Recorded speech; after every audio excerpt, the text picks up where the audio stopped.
अस्सलाम वालेकुम व्यूअर्स, खुशखबरी सीरीज़ की नई एपिसोड में खुश आमदीद। मैं हूं आपका मेज़बान अब्दुर्रहमान। आज हम डिस्कस करेंगे 3 खुशखबरियाँ। आज की पहली खुशखबरी तो सैमसंग की जानिब से है। उसने पाकिस्तान में मोबाइल फ़ोन बनाने के बाद अब एलईडी टीवी की पैदावार भी शुरू कर दी है। अब सैमसंग के बने हुए एलईडी टीवीज़ पर भी आपको मैन्युफैक्चर्ड इन पाकिस्तान का स्टिकर मिलेगा। ये पाकिस्तान के लिए बहुत बड़ी खुशी खबर है, इसको डिस्कस करेंगे। जबकि आज की दूसरी खुशखबरी हमारे कश्मीरी भाइयों के लिए है, जहां के प्राइम मिनिस्टर अब्दुल कयूम नियाज़ी ने नए तामीर होने वाले प्राइम मिनिस्टर हाउस में मुंतकिल होने से इनकार कर दिया है और उसको एक state of the art cardiology hospital में चेंज करने का बाज़ाब्ता ऐलान भी कर दिया है। इसके साथ तीसरी खुशखबरी भी हमारे आज़ाद कश्मीर के भाइयों के लिए है। एक ऐसा पुल जो गुज़िश्ता 16 साल से ज़ेर तामीर है, रठोवा हरियाम पुल, उसको अब आज़ाद कश्मीर की हुकूमत ने अपने फंड से मुकम्मल करने का ऐलान किया है। पहले ये फेडरल हुकूमत की जानिब से ज़ेर तामीर था और 16 साल से मुकम्मल नहीं हुआ था। तो आइए चलते हैं पहले सैमसंग की जानिब, जिसने सिर्फ 2.5 महीने पहले 22 सितंबर सन 2021 को पाकिस्तान में अपना टीवी बनाने का ऐलान किया। उस सिलसिले में एक जॉइंट वेंचर पे दस्तखत हुए एक पाकिस्तानी कंपनी R&R इंडस्ट्रीज़ के साथ, और सिर्फ 2.5 महीने बाद पाकिस्तान में एलईडी टीवीज़ की बाकायदा प्रोडक्शन का आगाज़ हो गया है। आप उसकी तस्वीर देख सकते हैं। ये क्यों अहम है? दुनिया की सबसे बड़ी इलेक्ट्रॉनिक्स की जो कंपनी है सैमसंग, अब वो ना सिर्फ पाकिस्तान में मोबाइल फ़ोन्स बना रही है बल्कि टीवीज़ भी बना रही है। इसका पाकिस्तान को फ़ायदा क्या होगा? पहले हम लोग जो मोबाइल फ़ोन्स और टीवीज़ सैमसंग के इंपोर्ट करते थे वो चाइना में बनते थे, वियतनाम में बनते थे, तो वहाँ पर लोगों को रोज़गार मिलता था। अब ये यहाँ बन रहे हैं तो पाकिस्तानियों को रोज़गार मिल रहा है। दूसरा, यहाँ पर ट्रांसफ़र ऑफ टेक्नोलॉजी हो रही है। हमारे इंजीनियर्स, हमारे टेक्नीशियंस को नई जो टेक्नोलॉजी है उससे हमआंगी हो रही है। ये पाकिस्तान के लिए बहुत अच्छा है। इब्तदाई तौर पर ये फैक्ट्री जो है कराची में वाक़ 50,000 एलईडी टीवीज़ सालाना पैदा करेगी और अगले 2 सालों के अंदर इसकी जो पैदावारी सलाहियत है डबल हो जाएगी, यानी कि 1 lakh LED TV Samsung Pakistan में बनाया करेगा। उसके बाद पाकिस्तान से एक्सपोर्ट करने का मरहला शुरू होगा। अब देखिए, पाकिस्तान के अंदर सालाना 15 से 20 लाख एलईडी टीवी जो है वो फ़रोख्त होते हैं। एक बड़ी मार्केट है सैमसंग के लिए। जैसे जैसे सैमसंग यहाँ पर अपनी कॉस्टिंग कम करेगा, चीज़ें सस्ती होंगी, लोकल वेंडर्स, छोटी छोटी चीज़ें बनाने वाले कंपनियाँ सैमसंग के साथ अटैच होंगी, तो एक पूरा इकोसिस्टम डेवलप होगा, लोगों को रोज़गार मिलेगा और पाकिस्तान की इंपोर्ट्स कम होंगी, जो कि आज के दौर में सबसे अहम ज़रूरत है।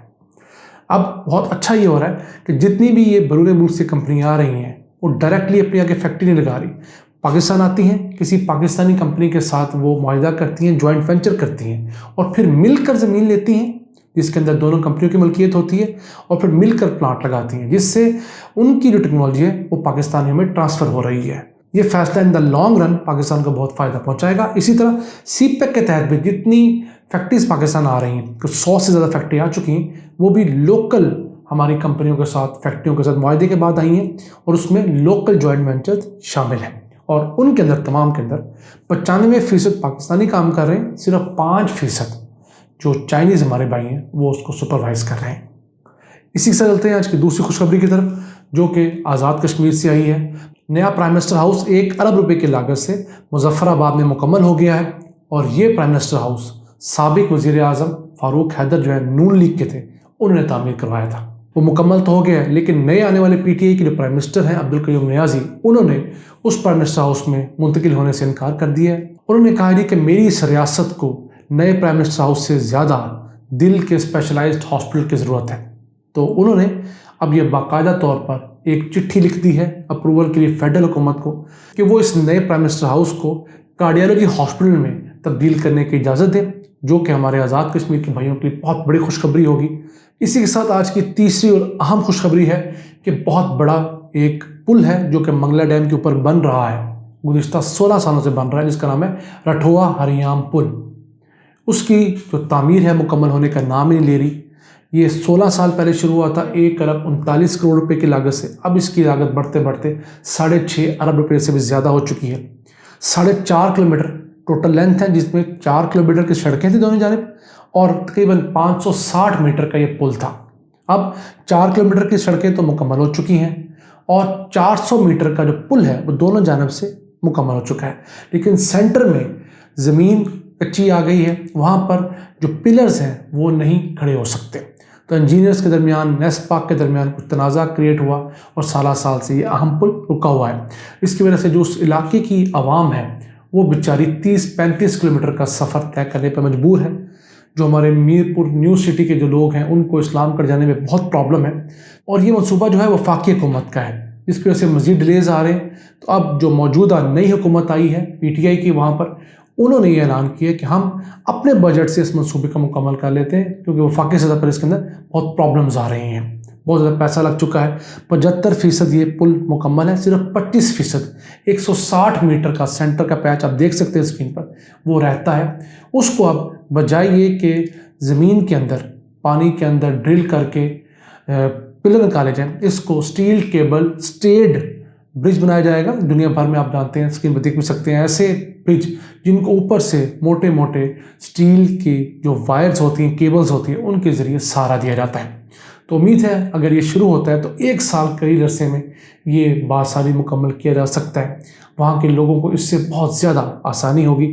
ہمارے بہت سارے ناظرین ہمیں بہت عرصے سے اس پل کے متعلق سوالات بھیجتے تھے، اس کی اپڈیٹ کا پوچھتے تھے، لیکن ہم بھی کچھ اچھی ڈیولپمنٹ کا انتظار کر رہے تھے، تو وہ ڈیولپمنٹ آ چکی ہے۔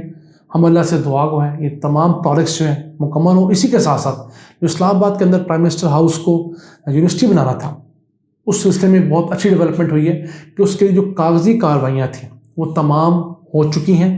اسی کے ساتھ ساتھ بجٹ جو ہے وہ تمام جگہوں سے اپروو ہو گیا ہے۔ تو امید ہے اگلے 3 مہینوں میں جو اسلام آباد کے اندر پرائم منسٹر ہاؤس ہے، اس کے اندر ایک state of the art emerging technologies کی یونیورسٹی کا سنگ بنیاد رکھ دیا جائے گا، اور یہ یونیورسٹی جو ہوگی یہ پورے ملک کی کریم کو اپنے پاس لے کر آئے گی۔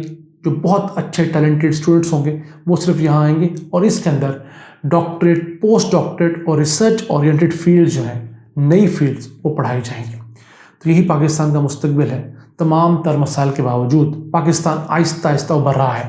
کیا وجہ ہے کہ سیمسنگ سن 2021 میں پاکستان آیا ہے، سن 2017 میں کیوں نہیں آیا، 16 میں کیوں نہیں آیا، 15 میں کیوں نہیں آیا؟ کیوں؟ اس وقت کی حکومتوں کی تمام تر جو توجہ تھی وہ امپورٹس کی طرف تھی۔ انہوں نے ہمارے امپورٹس کو روکنے کی کوشش ہی نہیں کی اور ان انڈسٹریز کو فیوریبل کنڈیشنز نہیں دی۔ موجودہ حکومت نے امپورٹس روکنے کی پوری کوشش کی ہے، نئی انڈسٹریز کو نئی فیوریبل کنڈیشنز دی ہیں، تو سیمسنگ جیسا بڑا ادارہ بھی پاکستان آ گیا ہے۔ تو یہ پاکستان کا ایک نیا رچ پہلو ہے۔ اب سیمسنگ پاکستان آیا ہے تو اپنے ساتھ نہ صرف انویسٹمنٹ لے کر آیا، فورن ڈائریکٹ انویسٹمنٹ، بلکہ ٹیکنالوجی لے کر آیا ہے اور پاکستانیوں کے لیے روزگار لے کر آیا ہے، اور مستقبل میں پاکستان سے ایکسپورٹ کا پوٹینشیل لے کر آیا ہے۔ آپ کو آج تو یہ خوشی ہو رہی ہے کہ میڈ ان پاکستان کا موبائل اور ٹی وی آ گیا مارکیٹ میں۔